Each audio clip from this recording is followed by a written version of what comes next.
Go yard. I got so much more.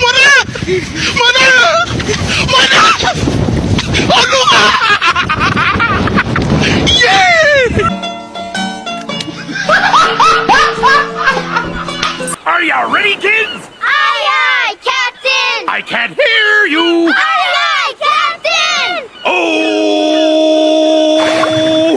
Fucking design on right now. Break it down, bring it back, make it clap. I got 3 old thoughts, new block, where that dick. Bitches on my line, and you know. Bismillahirrahmanirrahim. Assalamualaikum warahmatullahi wabarakatuh. Alhamdulillahirabbil alamin. Nahmaduhu wa nasta'inu wa nastaghfiruh wa na'udzu billahi min syururi anfusina wa min sayyiati a'malina. May yahdihillahu fala mudhillalah wa may yudlilhu fala hadiyalah. Asyhadu an la ilaha illallah wa asyhadu anna Muhammadar Rasulullah. Amma ba'du. Baiklah, perkenalkan, nama saya Adnan Arfandi, NIM 2522077. Saya berasal dari kelas 2B, Program Studi Pendidikan Teknik Informatika dan Komputer, Universitas Islam Negeri Syekh M. Jamil Jambe, Bukit Tinggi. Nah, di video kali ini saya membuat video untuk memenuhi tugas kuliah atau UTS dari sistem basis data, di mana dosen pengampunya yaitu Bapak Rian Amanda, MPDT. Nah, di video kali ini saya membahas 4 bab, yaitu bab pertamanya itu konsep basis data. Nah, bab kedua itu basis data relasional. Bab ketiganya itu siklus hidup rancangan basis data. Bab yang terakhir itu bab keempat pemodelan data. Nah, bab pertama itu konsep basis data. Nah, sebelumnya kita harus mengetahui pengertian basis terlebih dahulu. Nah, basis itu adalah gudang atau tempat berkumpul atau markas, sedangkan data adalah representasi fakta dunia nyata yang memiliki suatu objek, dapat berupa manusia, benda, dan kejadian yang disimpan dalam bentuk teks, angka, gambar, bunyi, simbol, atau kombinasinya. Nah, sedangkan basis data adalah kumpulan data yang saling berhubungan yang diorganisasikan berdasarkan skema tertentu, disimpan di hardware komputer, dan software digunakan untuk manipulasi data dengan tujuan tertentu. Nah, sedangkan sistem basis data adalah sistem yang terdiri atas kumpulan tabel data yang saling berhubungan dan kumpulan program yang memungkinkan user untuk mengakses dan memanipulasi tabel data. Sistem basis data memiliki beberapa komponen, yaitu yang pertama itu perangkat keras atau hardware. Yaitu komponen komputer yang memiliki wujud fisik yang dapat dipegang dan dilihat, contohnya itu hard disk. Yang kedua, sistem operasi. Sistem operasi merupakan program yang memfungsikan sistem komputer, mengendalikan seluruh sumber daya dan melakukan operasi-operasi dalam komputer. Sistem operasi yang banyak digunakan yaitu database. Yang ketiga itu manajemen sistem atau DBMS. Pengolahan data secara fisik tidak dilakukan oleh user secara langsung, tetapi ditangani oleh perangkat lunak. Nah, yang keempat itu pemakai atau pengguna, atau bisa disebut dengan user. User dapat berinteraksi dengan basis data dan memanipulasi data dalam program yang ditulis dalam bahasa pemrograman. Nah, yang kelima itu aplikasi atau perangkat lain. Aplikasi tergantung kebutuhan. Pemakai basis data bisa dibuatkan program khusus untuk pengisian, pengubahan, atau pengambilan data yang mudah dalam pemakaiannya. Nah, tujuan basis data itu yaitu yang pertama itu mengatur dan mengorganisasi data agar diperoleh kemudahan. Yang kedua, tidak ada duplikasi data sehingga konsistensi data mudah dijaga. Yang ketiga itu data terintegrasi. Nah, yang keempat itu data tidak tergantung pada program aplikasi sehingga pemeliharaan program aplikasi mudah dilakukan. Nah, yang kelima itu data dapat dipakai secara bersama oleh beberapa user. Nah, yang keenam dapat diterapkan standarisasi. Yang ketujuh, informasi selalu mutakhir atau up to date. Nah, selanjutnya kita harus mengetahui manfaat basis data. Nah, manfaat basis data yang pertama itu kecepatan dan kemudahan atau speed. memungkinkan kita untuk dapat menyimpan dan melakukan perubahan atau manipulasi terhadap data dan menampilkan kembali data tersebut dengan lebih cepat dan mudah. Yang kedua itu kebersamaan pemakaian atau shareability. Pemakai basis data tidak terbatas. Pengisian dapat dilakukan oleh beberapa orang dalam satu lokasi. Nah, yang ketiga itu pemusatan kontrol data atau kontrol. Data yang menjadi terpusat pada satu tempat penyimpanan. Nah, yang keempat itu efisiensi ruang penyimpanan atau space. Tidak adanya redundansi data sehingga efisiensi atau optimalisasi penggunaan ruang penyimpanan dapat dilakukan. Nah, yang kelima ini keakuratan atau akurasi. Nah, pemanfaatan pengkodean dengan batasan tertentu yang membuat satu data menjadi unik dan berbeda dengan yang lain.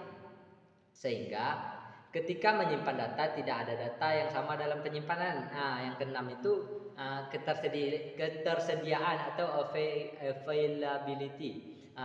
Karena kepentingan pemakaian data, sebuah basis data dapat memiliki data yang disebar di banyak lokasi. Dengan pemanfaatan teknologi jaringan komputer, data nasabah yang berada di suatu cabang sebuah bank dapat diakses menjadi tersedia atau availability di cabang lainnya. Yang ketujuh, kelengkapan atau completeness. Data yang diinput ke dalam sebuah basis data memiliki ruang yang besar sehingga data dapat dimasukkan dalam jumlah yang banyak sesuai dengan kebutuhan pengguna. Nah, yang kedelapan itu keamanan atau security. Adanya password setiap pemakai basis data.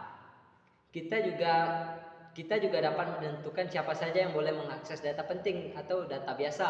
Nah, yang kesembilan itu kemudahan dalam pembuatan program aplikasi baru. Data yang disimpan dalam atau diekspor ke program aplikasi lain dengan menjamin terjaga atau terpeliharanya data. Nah, yang terakhir itu user atau view. Pemakai dapat melihat langsung bentuk tampilan penginputan data sehingga memudahkan pemakai dalam mengelola data. Selanjutnya itu resiko pemakaian basis data. Yang pertama, perlu personal khusus. Yang kedua, perlu perangkat lunak, bahkan perangkat keras khusus. Yang ketiga, perlu backup eksplisit. Nah, yang keempat nih konflik pada data yang dipakai bersamaan. Nah, yang kelima, perlu konsensus antara organisasi yang memakai basis data. Nah, selanjutnya database management system atau DBMS. Nah, DBMS adalah sistem pengorganisasian dan pengolahan database pada komputer. Terobosan dari DBMS adalah Relational Database Management System atau yang biasa disebut dengan RDBMS yang mengorganisasikan data dan memaksimalkan serta menghubungkan antara kumpulan data yang disimpan dalam database. Terobosan berikutnya adalah Distributed Relational Database Management System atau biasa disebut dengan DRDBMS. Perbedaan basis data dengan DBMS adalah basis data adalah data atau rekor dari data, sedangkan DBMS yaitu aplikasi untuk mengelola data. Nah, elemen-elemen utama DBMS itu yaitu yang pertamanya data pengguna, yang kedua metadata, yang ketiga indeks, yang keempat itu metadata aplikasi. Nah, selanjutnya kita masuk kepada bab 2 yaitu basis data relasional. Nah, sebelumnya kita harus mengetahui pengertiannya. Basis data relasional merupakan suatu cara untuk mengelola data secara fisik ke dalam memori. Nah, basis data relasional ini menggunakan tabel 2 dimensi yang terdiri atas baris dan kolom untuk memberi gambaran sebuah berkas data. Nah, keunggulan basis data relasional ini yaitu yang pertamanya bentuknya sederhana, yang kedua itu mudah untuk melakukan berbagai operasi data. Nah, istilah dalam basis data relasional yang pertama itu relasi. Relasi ini merupakan sebuah tabel yang terdiri dari beberapa kolom dan beberapa baris. Yang kedua itu atribut. Kolom pada sebuah relasi. Yang ketiga itu tuple. Nah, tuple ini baris pada sebuah relasi. Yang keempat ini domain. Nah, domain ini kumpulan nilai yang valid untuk satu atau lebih atribut. Yang kelima itu derajat atau degree. Derajat atau degree ini merupakan jumlah atribut dalam sebuah relasi. Selanjutnya relational case. Ada beberapa macam relational case. Yang pertama itu super case. Nah, super case ini adalah sebuah atau sekumpulan atribut yang secara unik untuk mengidentifikasi sebuah baris dalam tabel relasi. Yang kedua, kandidat key. Kandidat key ini adalah relasi mungkin mempunyai lebih dari satu key. Masing-masing disebut kandidat key. Yang ketiga itu primary key. Primary key ini adalah kandidat key yang dipilih secara pengidentifikasi unik untuk sebuah tabel relasi. Nah, yang keempat itu alternative key. Alternative key ini adalah suatu skema relasi dapat memiliki atribut yang menunjuk ke primary key dari relasi lain. Nah, atribut ini disebut variant key. Selanjutnya, relational integrity rules. Nah, yang pertama itu null. Null ini merupakan nilai yang tidak diketahui atau tidak cocok untuk baris tersebut. Nah, yang kedua itu entity integrity. Nah, entity integrity ini tidak ada satu komponen primary key yang bernilai null. Nah, yang ketiga itu referential integrity. Nah, suatu domain dapat dipakai sebagai kunci primer bila merupakan atribut tunggal pada domain yang bersangkutan. Nah, selanjutnya kita masuk kepada normalisasi. Nah, normalisasi ini adalah suatu proses memperbaiki atau membangun dengan model data relasional dan secara umum lebih tepat dikoneksikan dengan model data logika. Nah, proses normalisasi ini adalah proses pengelompokan data elemen menjadi tabel-tabel yang menunjukkan entiti dan relasinya. Pada proses normalisasi dilakukan pengujian pada beberapa kondisi. Apakah ada kesulitan pada saat menambah, menyisipkan, menghapus, mengubah, dan mengakses pada suatu basis data. Nah, selanjutnya itu kita harus mengetahui proses normalisasi. Proses normalisasi ini di mana proses normalisasi ini ada dua, yaitu yang pertama itu data dapat diuraikan dalam bentuk tabel. Selanjutnya dianalisis berdasarkan persyaratan tertentu ke beberapa tingkat. Nah, yang kedua itu apabila tabel yang diuji belum memenuhi persyaratan tertentu, maka tabel tersebut perlu dipecah menjadi beberapa tabel yang lebih sederhana sampai memenuhi bentuk yang optimal. Nah, selanjutnya itu kita harus mengetahui tahapan normalisasi. Nah, tahapan normalisasi ini yang pertamanya itu bentuk tidak normal.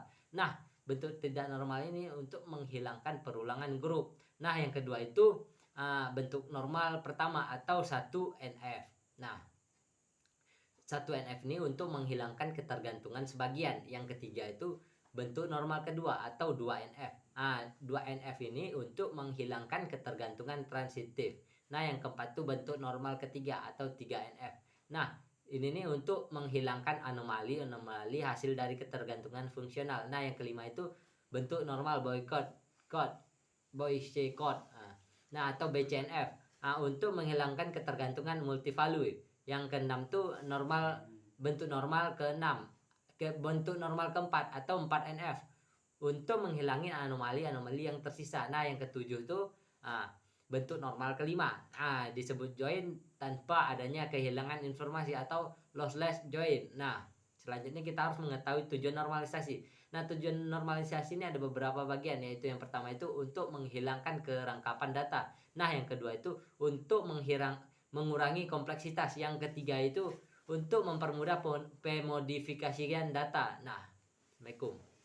Nah, sekarang kita masuk ke bab 3, yaitu siklus hidup perancangan basis data. Nah, apa itu siklus hidup perancangan basis data?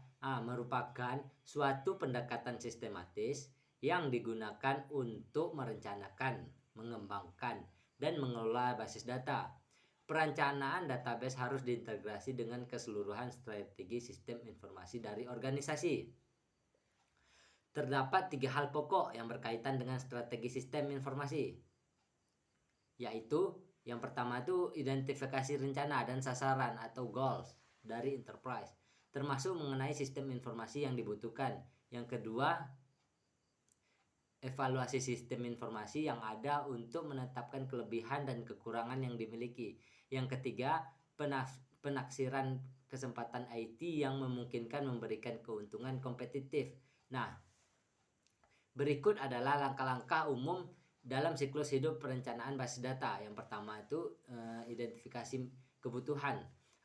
Tahap pertama dalam siklus hidup perencanaan basis data adalah mengidentifikasi kebutuhan bisnis. Ini melibatkan memahami tujuan organisasi. proses bisnis yang terlibat, dan informasi yang perlu disimpan dalam basis data. Nah, yang kedua itu perancangan konseptual. Langkah berikutnya adalah merancang konsep basis data secara keseluruhan. Ini melibatkan membuat model konseptual yang menunjukkan entitas bisnis, hubungan antara entitas, dan atribut yang diperlukan untuk mewakili data bisnis secara abstrak. Nah, yang ketiga itu perancangan logis. Setelah perancangan konseptual selesai, perancangan logis dilakukan. Pada tahap ini, model konseptual diubah menjadi model logis yang lebih teknis. Nah, yang keempat itu perancangan fisik. Tahap ini melibatkan mengubah perancangan logis menjadi perancangan fisik yang spesifik untuk sistem manajemen basis data atau DBMS yang digunakan. Nah, database design. Database design merupakan suatu proses pembuatan sebuah desain database yang akan mendukung tujuan dan operasi suatu enterprise. Nah, tujuan utamanya adalah satu, untuk merepresentasikan data dan relationship antar data yang dibutuhkan oleh seluruh area aplikasi utama dan user group. Nah, yang keduanya menyediakan model data yang mendukung segala transaksi yang diperlukan pada data. Nah, yang ketiga itu menspesifikasikan desain minimal yang secara tepat disusun untuk memenuhi kebutuhan performa yang ditetapkan pada sistem. Pendekatan dalam desain database yang pertama itu ada top down, diawali dengan pembentukan model data yang berisi beberapa entitas high level dan relationship yang kemudian menggunakan pendekatan top down secara berturut-turut untuk mengidentifikasikan entitas lower level, relationship, dan atribut lainnya. Nah, selanjutnya itu bottom up. Dimulai dari atribut dasar, yaitu sifat-sifat entitas dan relationship, dengan analisis dari penggabungan antar atribut yang dikelompokkan ke dalam suatu relasi yang merepresentasikan tipe dari entitas dan relationship antar entitas. Nah, selanjutnya itu inside out, berhubungan dengan pendekatan bottom up, tetapi sedikit berbeda dengan identifikasi awal entitas utama dan kemudian menyebar ke entitas, relationship, dan atribut terkait lainnya yang lebih dahulu diidentifikasi. Nah, yang keempat itu mixed. Mixed menggunakan pendekatan bottom up dan top down untuk bagian yang berbeda sebelum pada akhirnya digabungkan. Nah, kegunaan utama dari data modeling meliputi yang pertama itu untuk membantu dalam memahami arti dari data. Nah, yang kedua itu untuk memfasilitasi komunikasi mengenai informasi yang dibutuhkan. Model data memastikan kita memahami yang pertama itu setiap perspektif user mengenai data. Yang kedua itu sifat dari data itu sendiri, independen terhadap representasi fisiknya. Nah, yang ketiga itu kegunaan data melalui user view. 3 fase database design. Yang pertama itu 3 fase database design. Yang pertama itu conceptual database design. Nah, suatu proses pembentukan model dari informasi yang digunakan dalam enterprise independen dari keseluruhan aspek fisik. Model data dibangun dengan menggunakan informasi dalam spesifikasi kebutuhan user. Nah, model data konseptual merupakan sumber informasi untuk fase desain logikal. Nah, yang kedua itu logical database design. Nah, suatu proses pembentukan model dari informasi yang digunakan dalam enterprise berdasarkan model data tertentu, misalnya relasional, tetapi independen terhadap DBMS tertentu dan aspek fisik lainnya. Model data konseptual yang telah dibuat sebelumnya diperbaiki dan dipetakan ke dalam model data logikal. Nah, yang ketiga itu physical database design. Nah, suatu proses yang menghasilkan deskripsi implementasi database pada penyimpanan sekunder, menggambarkan struktur penyimpanan dan metode akses yang digunakan untuk mencapai akses yang efisiensi terhadap data. Dapat dikatakan juga desain fisikal merupakan cara pembuatan menuju sistem DBMS tertentu. DBMS selection atau optional. Pemilihan DBMS yang tepat untuk mendukung aplikasi database dapat dilakukan kapanpun sebelum menuju desain logikal, asalkan terdapat cukup informasi mengenai kebutuhan sistem. Nah, tahap-tahap utama untuk memilih DBMS. Yang pertama itu mengidentifikasi terminologi studi referensi. Nah, yang kedua itu mendaftar 2 atau 3 produk. Nah, yang ketiga evaluasi produk. Yang keempat rekomendasi pilihan dan laporan produk. Prinsip-prinsip rancangan basis data. Prinsip dari database secara umum adalah integritas atau menyatu. Maka antara suatu file dengan file yang lain atau tabel dengan tabel lain harus saling berhubungan satu sama lain. Nah, perencanaan database selanjutnya adalah model data logika. Model data logika ini atau logical mode data modeling adalah satu teknik untuk menjelaskan dengan baik struktur informasi bisnis dan aturan-aturan sebagai masukan pada proses perencanaan database. Beberapa hal yang perlu diperhatikan dalam merancang database antara lain, yang pertama itu miliki perspektif globalnya, harus dipandang dari sisi keseluruhan sistem. Nah, misalnya itu database akademik, pas bagian jurusan nih, contohnya tuh KHS, KRS, dosen, mata kuliah, dan mahasiswa. Bagian keuangan nih, pembayaran gaji karyawan, SPP mahasiswa. Bagian dosen, KRS, mahasiswa bimbingan mata kuliah yang diajar, dan lain-lain. Bila ada permasalahan pada sistem, harus dipandang dari keseluruhan sistem. Nah, yang kedua itu gunakan perancangan atas bawah. Nah, perancangan harus dari atasan atau pimpinan terlebih dahulu. Inovasi dari top ikut untuk kepentingan perusahaan. Apabila ada permasalahan dari dalam atau internal organisasi, maka pimpinan dapat menyimpulkan bahwa timbulnya permasalahan dari sisi yang ia pandang. Nah, kalau dari bawah ke atas, maka setiap bagian akan cenderung mengemukakan permasalahannya sendiri-sendiri. Nah, yang ketiga itu berikan informasi secara selektif. Untuk setiap level atau tingkat, berikan informasi yang sesuai. Bahwa untuk tingkat manajer misalnya, berikan laporan keuntungan saja. Sedangkan itu laporan per hari, laporan absensi, kegiatan rutin untuk karyawan tidak perlu diberikan laporan tersebut. Nah, yang keempat itu berikan database yang berbeda untuk manajemen yang beda. Nah, yang kelima itu jangan mengubah file yang ada. Tidak boleh asal mengubah file. Selanjutnya masuk kepada bab 4, yaitu pemodelan data. Basis data relasional. Model relasional terkait dengan 3 aspek: struktur data, integritas data, dan manipulasi data. Yang pertama itu relation variable. Relation variable adalah sebuah relasi yang skemanya terdefinisi. Dan yang kedua relation value adalah nilai yang dikandung suatu relasi pada suatu waktu, disebut juga instant. Berdasarkan keberadaannya, relasi terbagi 3. Yang pertama itu base relation, relasi yang skemanya terdefinisi dan benar-benar ada pada basis data. Nah, yang kedua itu derived relation, atau relasi yang diturunkan dari relasi lainnya dengan menggunakan ekspresi relasional.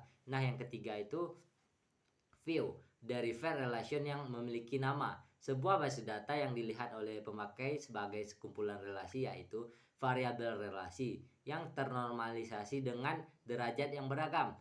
Bahasa pada basis data relasional, bahasa yang digunakan adalah bahasa query sebagai pernyataan yang diajukan untuk mengambil informasi. Terbagi menjadi 2. Yang pertama itu bahasa formal. Nah, bahasa query yang diterjemahkan dengan menggunakan simbol-simbol matematis, contohnya itu aljabar relasional. Bahasa query prosedural, pemakai menspesifikasikan data apa yang dibutuhkan dan bagaimana untuk mendapatkannya. Nah, yang kedua itu kalkulus. Relation bahasa query non proceduralnya, pemakai menspesifikasikan data apa yang dibutuhkan tanpa menspesifikasikan bagaimana untuk mendapatkannya. Nah, bahasa yang kedua itu bahasa komersial. Bahasa query yang dirancang sendiri oleh programmer menjadi suatu program aplikasi agar pemakai lebih mudah menggunakannya, user friendly. Contohnya itu select, group by, order by, dan lain-lain. Selanjutnya itu pemodelan data. Konsep dasar dari basis data adalah kumpulan dari catatan atau potongan dari pengetahuan. Sebuah basis data memiliki penjelasan terstruktur dari jenis fakta yang tersimpan di dalamnya. Nah, penjelasan ini disebut skema. Skema menggambarkan objek yang diwakili suatu basis data dan hubungan antar objek tersebut. Model data adalah sekumpulan konsep yang digunakan untuk menjelaskan struktur dari basis data atau database struktur dan memberikan gambaran tingkat-tingkat abstraksi data atau data abstraction. Selain itu, model data juga dapat diartikan sebagai sekumpulan tool konseptual atau logical conceptual level untuk mendeskripsikan data, relasi-relasi antar data, semantik atau makna data, dan constraint. Model data digunakan pada saat mendesain sistem basis data agar diperoleh basis data stabil dengan normalisasi penuh, agar data terhindar dari kesalahan seperti tidak konsisten, tidak akurat, dan lain-lain. Nah, tujuan model data itu yaitu untuk menyajikan data agar mudah dimodifikasi dan dimengerti. Secara garis besar, model data dikelompokkan ke dalam 3 macam, yaitu yang pertama itu model data berbasis objek atau object based data model. Nah, yang kedua itu model data berbasis record atau record based data model. Nah, yang ketiga itu model data fisik atau physical based data model. Nah, model data berbasis objek merupakan himpunan data dan prosedur atau relasi yang menjelaskan hubungan logik antar data dalam suatu basis data berdasarkan objek datanya. Terdiri atas yang pertama itu entity relationship model, semantic model, dan binary model. Model data berbasis record. Model ini berdasarkan rekod atau rekaman untuk menjelaskan kepada pemakai mengenai hubungan logik antara data dalam basis data. Terdiri dari hierarchical model, yang kedua itu network model, yang ketiga itu relation model. Nah, model data fisik. Model ini digunakan untuk menguraikan data di tingkat internal atau menjelaskan kepada pemakai bagaimana data-data dalam basis data disimpan dalam media penyimpanan secara fisik.